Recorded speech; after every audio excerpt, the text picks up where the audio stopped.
What up, guys? Yeah, we're back with another Christmas holiday beer extravaganza. And this time around, we're going with Samuel Smith's Winter Ale Welcome.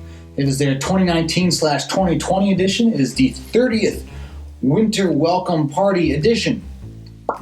This nice glass. And you know, I was looking through my previous beer reviews, and it dawned on me, I have not done a Samuel Smith before. I couldn't believe it. It kind of blew my mind. It's 200 plus videos, and there's no Samuel Smith. I feel like I've been neglecting it. So I think actually these next two beers will be Samuel Smith. But this is the holiday one. And yeah, let's just crack it open. I don't think I've ever actually had a winter welcome ale from them before. So this will be a first. Now, as I'm pouring this, I want to get you guys' opinion on something. So I'm gearing up for Thanksgiving, and I am trying out a different stuffing recipe. It is a pretzel stuffing, so it's made with like chunk pretzels instead of dried bread. And it calls for some beer in it. Now, I'm trying to think of a good beer that'll work well with that kind of stuffing with, the pretzel and everything. You know, of course, it's cut with like the chicken broth or whatever. But I'm trying to think of a good beer for that. Now, I wasn't sure. I'd just go with like a standard kind of German Hefeweizen or whatever. Or just a German like wheat beer. Or go with something else. Like I had a buddy say maybe try a Dunkel, where it's a little darker, a little more flavor, but not super bitter. What are you guys thinking? I think IPA is too much. I think too bitter, that would just ruin it. But what are you thinking? I was thinking maybe like a pumpkin beer with a little extra spice and season to it. I don't know. I might end up making like 30 different kinds of stuffing. We'll find out. But let me know in the comments what you guys think, what kind of beer I should use in that kind of thing. But anyways, all right. Samuel Smith is poured. Nice color. Let's get in the review. It is a nice, pleasing aroma. A hint of maltiness. Not overwhelming, but there's a hint of it. A bit of a like that kind of subtle fruitiness. It doesn't smell heavy. I'm not getting much in terms of like seasonal spices or whatever. Well, I don't know. Okay, I'm getting definitely some of that maltedness. I'm getting a little bit of the barleyness. I'm getting maybe underscores of like a mild sweetness, maybe from almost like a mild peach or plum, or kind of just very, very mild, not super sweet, not super tart, enough for it to be like, let's throw something interesting in there. But I think it smells pretty interesting. I like it. I would recommend it on aroma. Let's get into the taste.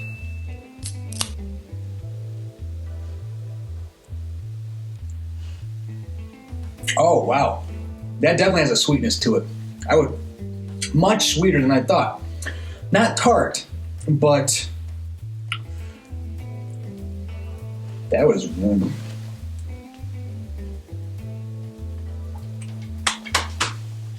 I forgot to move the water, and I knew that was going to happen. The dog only when I do these does she drink water. It's like she doesn't drink water the rest of the week. But yeah, man, there's like a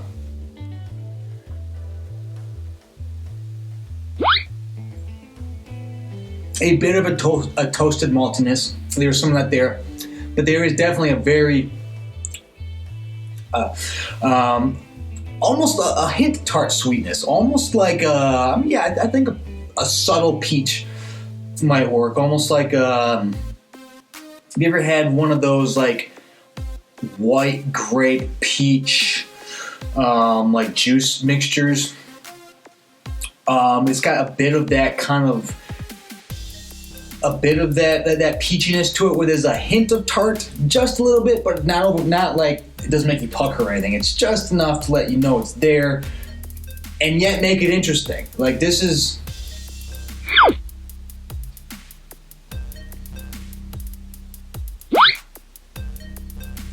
Okay, yeah, but a bit like that.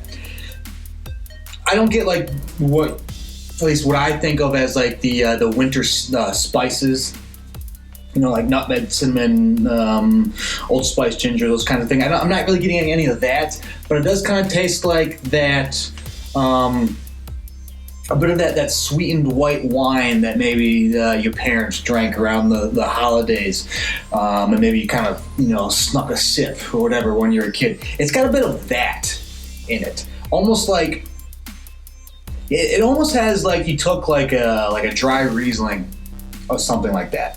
And you kind of coated the inside of your glass with that Riesling, and then you kind of poured it out, but you left the what was clean with the glass, and then you poured a lightly toasted malty beer into it. So you have just that hint of that kind of tart Riesling-esque to it mixed with the beer. That's really what I'm getting with this.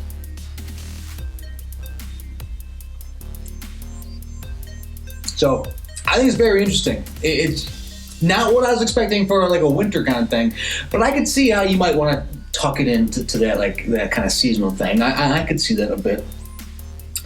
But there's enough of that maltiness for, you know, your more malted beer lovers, but there's also a bit of the sweetness, so maybe it opens it up to a few more people. But I'm going to recommend it. It's definitely a little more interesting.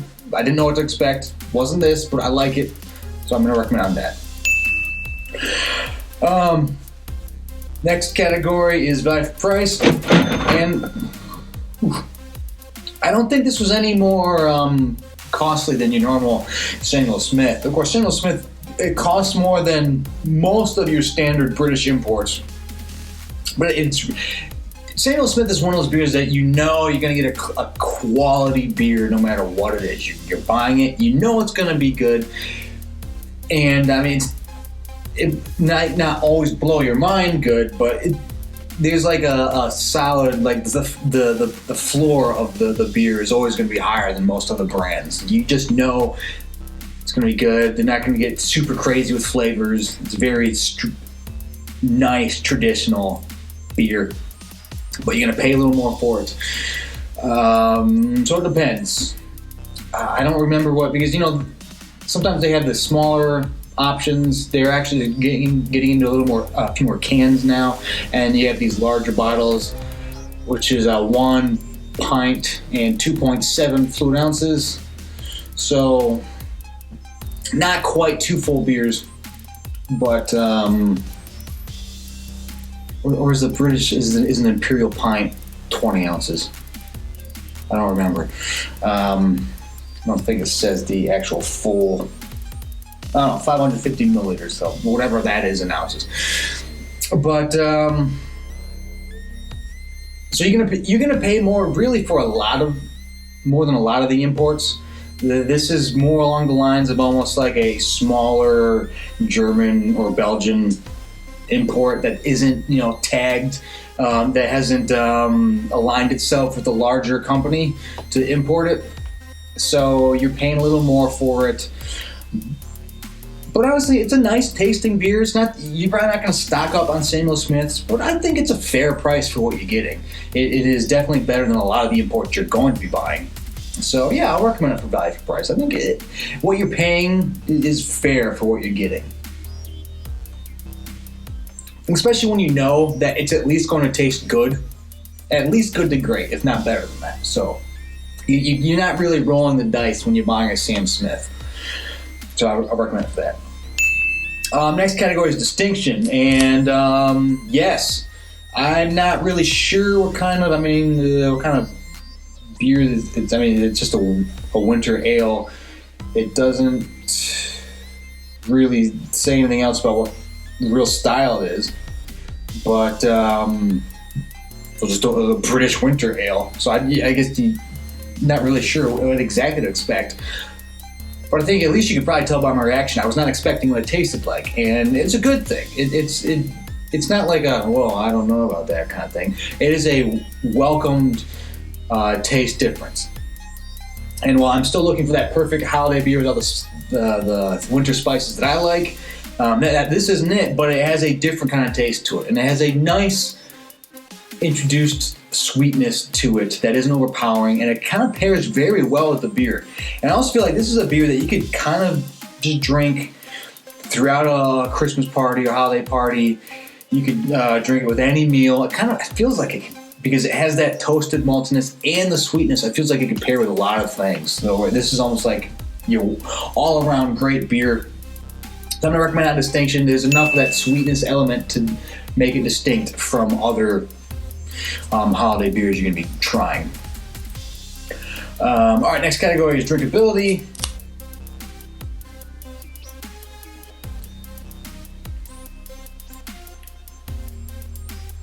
I mean, I think it's pretty good. It's got it's 6% ABV, which it tastes about right. It isn't. I mean, it's stronger than your standard like lager or whatever, and it doesn't have that heftiness of an imperial or an IPA or anything like that.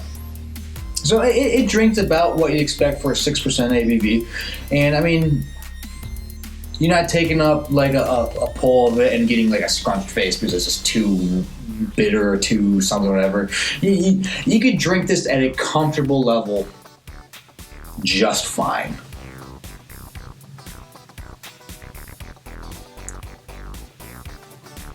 Yes, and I feel like if you like British beers, you're really gonna like this one. I mean, if you like British beers, you know Sam Smith's is solid, and it's like duh. But drinkability, it's very nice. I think it works real well, so I will recommend it for drinkability. And all right, last category is would I buy it again? And despite not having those kind of seasonal aspects that I'm looking for, I think I would buy it again. It's a nice taste. It's I feel like they don't really play it safe. They just play it good. I know, like I reviewed the Sam Adams Winter Lager, and I felt like that one just played it safe. This is almost like the improved version of it. It's not apples to apples because that one's a lager. I'm not really sure what that one's doing, but this one is one that you can get and most people will like it, and it'll taste great. Yes, it'll cost a little more, but I think it is a solid winter ale, solid difference from the other ones that have the spices and seasonings and cinnamons and nutmegs or whatever. But I think I would buy it again if I had somebody around that wanted this holiday beer. I think this is a good one to have around. So I will recommend it on. I will probably buy it again, and it got the thumbs up on every category, which means it gets the Two Dudes stamp of approval. And wasn't really sure what I was expecting, other than that it was going to be a quality beer from Samuel Smith. Now let's read the back. Let's see if we pick up any extra juicy details that I didn't pick up drinking. Let's see. It says this seasonal beer is a limited edition brewed for the short days and long nights of winter. The full body, resulting from fermentation in stone Yorkshire squares, and the luxurious malt character, which will appeal to a broad range of drinkers, is balanced against a whole dried Fuggle. Sounds like it's from like a Fraggle Rock Muppets thing. Balanced against a whole dried Fuggle, Fugle, and golden hops with complexities, nuances. I know how to Pokey Pig that. Whole dried Fugle and golden hops with nuances and complexities that should be contemplated before an open fire. Doesn't really give you much information, but there you go. Nuances. Anyways, whatever. It's a good beer. Go pick it up. I recommend it. So anyways, for myself and for Samuel Smith's Welcome Ale, a winter welcome ale, take it easy.